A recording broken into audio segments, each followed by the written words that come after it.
నమస్కారం. తెలుగు ఝరికి స్వాగతం, శుభస్వాగతం.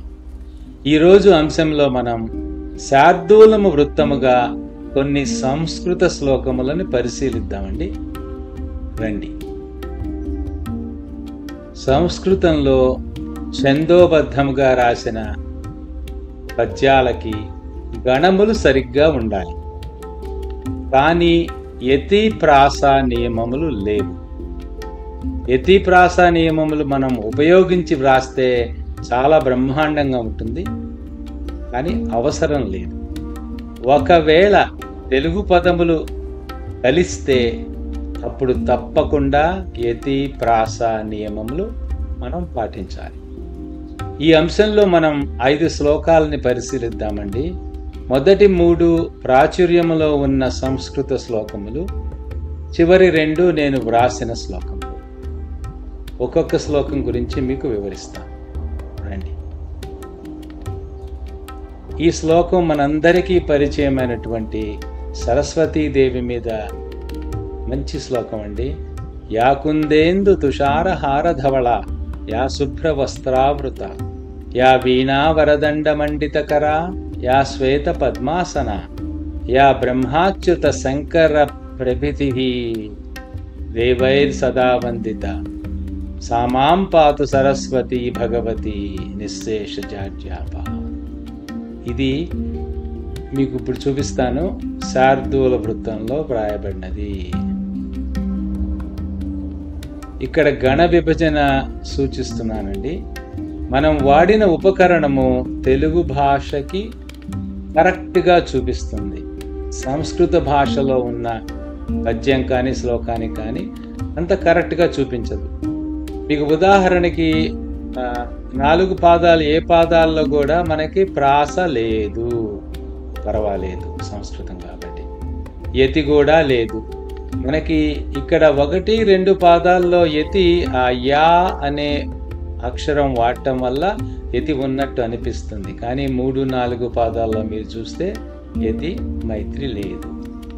ముఖ్యంగా గమనించాల్సింది, మనకి ఎంతో పరిచయమైనటువంటి ఈ శ్లోకం శార్దూల వృత్తంతో రాయబడినది.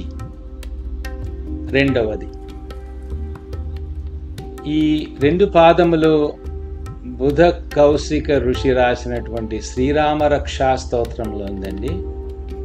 రామం లక్ష్మణపూర్వజం రఘువరం సీతాపతిం సుందరం కాకుస్థం కరుణార్ణవం గుణనిధిం విప్రప్రియం ధార్మికం. ఇప్పుడు మీకు ఈ శ్లోకానికి గణ విభజన చూపిస్తాను. చూడండి. మా సా జ సా త త గ. యతి ప్రాసలు లేవు, పర్వాలేదు, సంస్కృత శ్లోకం కాబట్టి. కానీ శార్దూల వృత్తంలో వ్రాయబడినది. మూడవది, ఇది శ్రీ రుద్ర నమకంలో ధ్యాన శ్లోకం అండి. చాలా అద్భుతమైన శ్లోకం ఇది. ఆపాతాళ నభస్థలాంత భువన బ్రహ్మాండమా విస్ఫురత్ జ్యోతిస్పాటికలింగ మౌళి విలసత్పూర్ణేందు వాంతామృతైః హస్తోకాప్లుతమేకమీశమనిశం రుద్రానువాకాన్ జపేత్ ధ్యాయేద్ దీప్సిత సిద్ధయే ధ్రువపథం విప్రో విషించేత్ శివం. ఆయన పాతాళం నుంచి నభం, ఆకాశం, ఆ మధ్యస్థలం అంతా ఆక్రమించి బ్రహ్మాండమైన విస్ఫురత్ వెలుగు చిమ్ముతూ ఉంటారట. మీకు ఆ చిత్రంలో చూస్తే అలాంటి దృశ్యమే మీకు కనిపిస్తుంది. ఇది కూడా శార్దూల వృత్తంలో వ్రాయబడినది. మీకు ఇప్పుడు గణ విభజన చూపిస్తాను. చూశారు కదా. మా సా జ సా త త గ. మనం ఇందాక చెప్పుకున్నట్లు ప్రాస, యతి అవసరం లేదు, కాబట్టి ఇది సబబు అయిన శార్దూల శ్లోకమే సంస్కృతంలో. ఇప్పుడు 3 చూసాం కదండి. తర్వాత నేను రాసిన ఒక 2 శార్దూల పద్యాలు చూద్దాం. ఇది శ్రీచండీం మధుకైటభా విలయకారీం విష్ణు మాయావినీం శోచిష్కేశ మయూఖ ఖేలి విరళీం శూలాయుధామంబికాం వాచస్పత్యమనంత గుంభనగళా వాగ్దేవి సంసేవితాం ప్రాచీనం పరమార్థతత్వ నిలయాం పంచాక్షరీ రూపిణి. ముందు దీని అర్థం తెలుసుకుని సంతోషిద్దాం. శోచిష్కేశం అంటే అగ్ని జ్వాలల్ని ఆవిడ విస్తరింప చేస్తుంట. ఆ విస్తరింప చేయడంలో మహా ఆటకారి ఆవిడని ఆ సరస్వతీదేవి వాచస్పత్యము ధారాళంగా మాట్లాడగలిగినటువంటి శక్తి ఉన్న వాగ్దేవి సేవిస్తూ ఉంటుంది. ఆవిడ ఎంతో ప్రాచీనమైనది, పరమార్థ తత్వం ఆవిడ. పంచాక్షరీ రూపిణి. పంచాక్షరి అంటే ఓం నమ శివాయ, ఆ శివుని రూపమే ఆవిడ. ఇది దీని అర్థం అండి. కానీ ముఖ్యంగా రెండు విషయాలు మీకు చెప్తా. ఇది పూర్తిగా సంస్కృతంలో వ్రాసినదే. దీని గణ విభజన చూపిస్తాను. ఇక్కడ యతి ప్రాసలని అనుకరించి రాసిన పద్యం ఇది. చం చి చ చి అది ప్రాస. ఇక్కడ ఈ స్త్రీలో రకారం ఒత్తు ఉంది కాబట్టి అక్కడ రీం యతి మైత్రి అవుతుంది. సో సు వా వా ప్రా పం యతి మైత్రి ప్రాస నియమాలు అవసరం లేకపోయినా పాటించి వ్రాసిన ఒక సంస్కృత శ్లోకం అండి. చివరిగా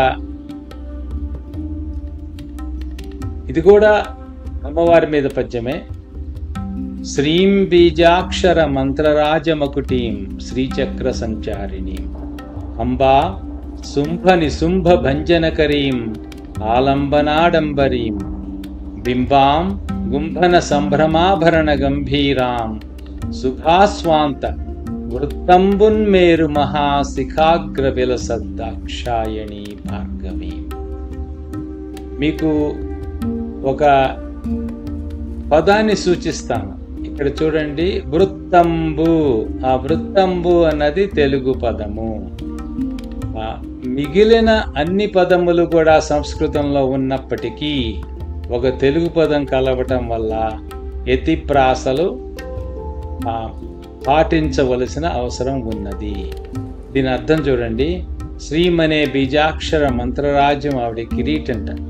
ఆవిడ శ్రీచక్రంలో సంచరిస్తూ ఉంటుందట. శుంభులను చంపింది ఆవిడ ఆధారంగా నిలిచే తత్వాన్ని, బహుముఖ ప్రజ్ఞని ప్రదర్శిస్తూ చలనమే ఆవిడికి ఆభరణంట. గంభీరంగా మహామేరు శిఖరాగ్రంపై మెరుస్తూ ఉంటుందిట. ఆ మేరు పర్వతం అంటే ఏం లేదండి, కైలాస పర్వతమే ఆ భార్గవీదేవి. ఇప్పుడు మనం ఛందస్సు ని గమనిస్తే గణ విభజన చూపిస్తాను మీకు. మా సా జ సా తా తా గా. ఇక్కడ తెలుగు పదం రావటం వల్ల యతి ప్రాసలు పాటించాల్సిన అవసరం ఉన్నది. అదండి ఇవాళ మీకు చెబుదామనుకున్న అంశం. మరొక కవితా విశేషంతో మళ్ళీ మనం కలుసుకుందాం. స్వస్తి.